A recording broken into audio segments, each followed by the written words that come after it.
اللهم صل على سيدنا وحبيبنا ومولانا محمد معدن الجود والكرم وعلى آله وصحبه بارك وسلم۔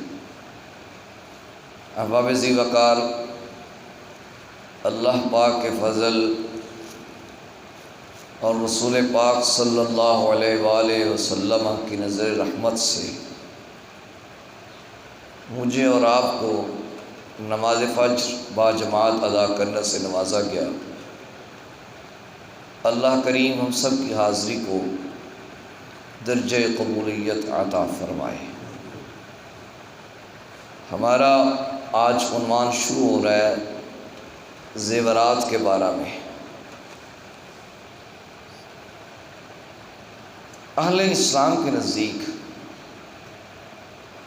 سونا مردوں کے لیے مطلقاً استعمال کرنا حرام ہے۔ اس کی وجہ یہ ہے، سب سے بڑی وجہ یہ ہے تو نبی کریم علیہ السلام نے منع فرمایا۔ سرکار دو عالم صلی اللہ علیہ وسلم دونوں دانتیں لے کر نکلے، سونا اور چاندی، فرمایا یہ میری امت کے مردوں کے لیے حرام ہے، البتہ چاندی کچھ حد تک پہننے کی اجازت ہے۔ دوسری اس کی وجہ یہ ہے، چونکہ مردوں نے مشقت اور محنت سے کام لینا ہوتا ہے، اس لیے ان کو زیورات سے آراستہ ہونے سے شریعت اسلامیہ نے منع کر دیا۔ اب آئیے نبی کریم صلی اللہ علیہ وسلم کی جو انگوٹھی شریف تھی، اس کی کیا خصوصیت اور کیا انداز تھا حضور کا۔ پہلے تو یہ بات ذہن میں رکھیں کہ مرد کو 4.5 ماشے سے کم، جو کہ موجودہ زمانہ میں 4 گرام 665 ملی گرام کے وزن کے لحاظ سے چاندی بنتی ہے، اس سے زیادہ پہننے کی مرد کو اجازت نہیں ہے، اتنی اجازت ہے۔ نبی کریم صلی اللہ علیہ وآلہ وسلم نے کیسر و کسریٰ اور نجاشی کو خط لکھنے کا ارادہ فرمایا، تو حضور صلی اللہ علیہ وسلم کی خدمت اقدس میں عرض کیا گیا، یا رسول اللہ صلی اللہ علیہ وسلم، آقا وہ مور کے بغیر خط کو قبول نہیں کرتے، مور کے بغیر وہ خط نہیں پڑھتے۔ تو پھر آقا دو عالم صلی اللہ علیہ وسلم نے ایک انگوٹھی بنوائی جس کے اندر لکھوایا محمد الرسول اللہ صلی اللہ علیہ وآلہ وسلم، یعنی حضور علیہ السلام اس کو بطور مور استعمال فرماتے۔ اور ایک روایت میں ہے کہ اس انگوٹھی کی جو نقش تھا، جو لکھا ہوا تھا، وہ 3 سطروں میں آتا۔ پہلی سطر میں محمد، دوسری میں رسول، اور تیسری میں لفظ اللہ آتا۔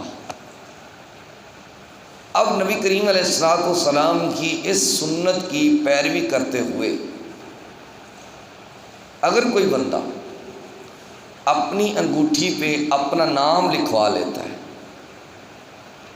تو اس میں کسی قسم کی کوئی شرعی قباحت نہیں ہے۔ اگر انگوٹھی پر لفظ اللہ لکھوا لیتا ہے، یعنی اللہ پاک کا نام نامی اس میں گرامی لکھوا لیتا ہے، تو اس میں بھی کوئی قباحت نہیں، بلکہ یہ افضل عمل ہے۔ لیکن ایسی انگوٹھی جب پھر بیت الخلاء میں جانا ہوگا تو اس کو اتار کر باہر رکھ کے جانا ہوگا، اندر لے جانا بہتر نہیں ہے۔ دوسری خصوصیت کیا ہے؟ حضرت عبداللہ ابن عمر رضی اللہ تعالی عنہما آپ بیان کرتے ہیں کہ رسول کریم صلی اللہ علیہ وآلہ وسلم نے انگوٹھی بطور مور بنوائی اور اس کے اندر محمد صلی اللہ علیہ وسلم یعنی محمد الرسول اللہ لکھوایا۔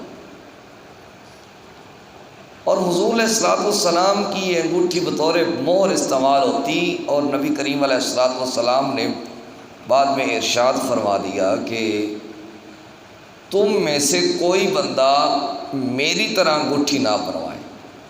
کیا مطلب؟ اس فرمانے کا صرف مطلب یہ ہے کہ حضور علیہ الصلوۃ والسلام کی مہر پا کی جو امتیازی حیثیت ہے وہ برقرار رہے۔ اگر اس فرمان کو دیکھا جائے تو پھر بندے کو انگوٹھی کے اندر اپنا نام بے نقش نہیں کروانا چاہیے۔ یہ ایک اختلافی سا مسئلہ ہے، کروا لیں تو کوئی حرج نہیں ہے، کوئی گناہ نہیں ہے، نہ کروائیں تو یہ بہتر عمل ہے۔ یہ وہ جھگڑے والا عمل نہیں ہے کہ جس سے جناب ہم جھگڑ پڑیں۔ یہ تو تھا چاندی کے متعلق۔ سونا آپ کو پتہ عورتوں کے لیے مطلقاً حلال ہے، مردوں کے لیے مطلقاً حرام ہے۔ لیکن آج ہماری معاشرے کی کیفیت کیا ہے؟ شادی بیاہ پہ دولہے کو انگوٹھی پہنائی جا رہی ہے، وہ انگیجمنٹ پہ انگوٹھی پہنائی جا رہی ہے، یا نکاح کے موقع پر۔ جب پوچھا جائے تو آگے سے جواب یہ ملتا ہے کہ اگر لڑکی والے لڑکے کو انگوٹھی نہ پہنائیں تو ذہن میں ایک شیطان فتور کھڑا کرتا ہے کہ لڑکی والوں نے لڑکے کی عزت نہیں کی، جبکہ یہ عزت نہیں ہے، یہ تو بے غیرتی ہے۔ عزت وہی ہے نا جس کے ضابطے شریعت محمدی صلی اللہ علیہ وسلم سے نہ ٹکرائیں۔ جب حضور نے منع فرما دیا ہے تو ہم کون ہوتے ہیں ایسی چیز کے ساتھ عزت کرنے والے؟ عزت کرنی تو پیسے دے دو، عزت کرنی ہے تو کوئی اور چیز پہنا دو جو اس کے لیے حلال ہو۔ حرام کو اختیار کر کے عزت کرنی ہے، یعنی حرام کام سے ہماری عزت موتی ہو جاتی ہے جو حرام کام ہے۔ اس لیے ہمیں فکر مند ہونے کی ضرورت ہے۔ آقا دو عالم صلی اللہ علیہ وسلم کے تو اصحاب کا یہ انداز تھا۔ حضور کی خدمت اقدس میں ایک صحابی حاضر ہے بحرین سے، بڑی دور سے حاضر، عرض کی السلام علیکم یا رسول اللہ۔ حضور نے چہرہ مبارک پھیر لیا، دوسری طرف سے آئے، حضور نے پھر چہرہ مبارک پھیر لیا، پھر تیسری طرف سے آئے۔ صحابہ سے عرض کرتے ہیں یار مجھ سے کیا غلطی ہوگی، حضور مجھ سے ناراض ہے؟ ان کو مسئلے کا پتہ نہیں تھا۔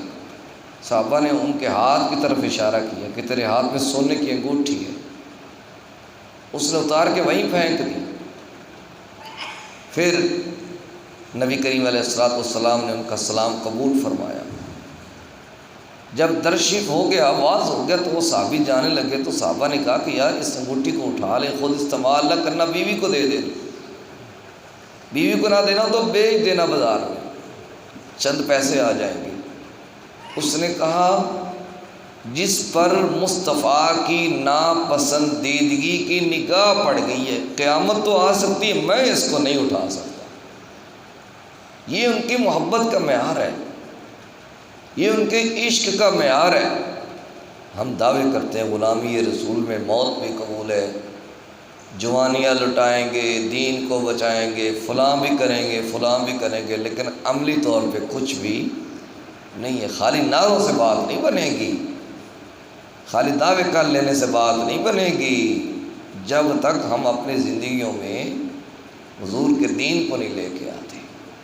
ہاں ایک روایت میں یہ بھی آتا ہے کہ حضور صلی اللہ علیہ وسلم نے سونے کی انگوٹھی بنوائی، دائیں ہاتھ میں پہنی اور فوراً اتار کے پھینک دی۔ امت کو بتانا تھا، امت ہے جناب شادی بیاہ کے موقع پر بڑے نخر ناز سے سونا پہن رہی ہے، ہر حرام کام کرنے کا ہم نے ٹھیکہ لیا ہوا ہے، پھر کہتے ہیں اللہ کے عذاب کیوں اتر رہے ہیں؟ اللہ کے عذاب کو تو ہم خود دعوت دیتے ہیں۔ اس لیے ہمیں فکر مند ہونے کی ضرورت ہے۔ اللہ پاک ہمیں دین متین کی سمجھ اور بوجھ عطا فرمائے۔ صلی اللہ تعالی علی حبیبہ الاعلی سید الانبیاء محمد وعلی آلہ وصحبہ اجمعین۔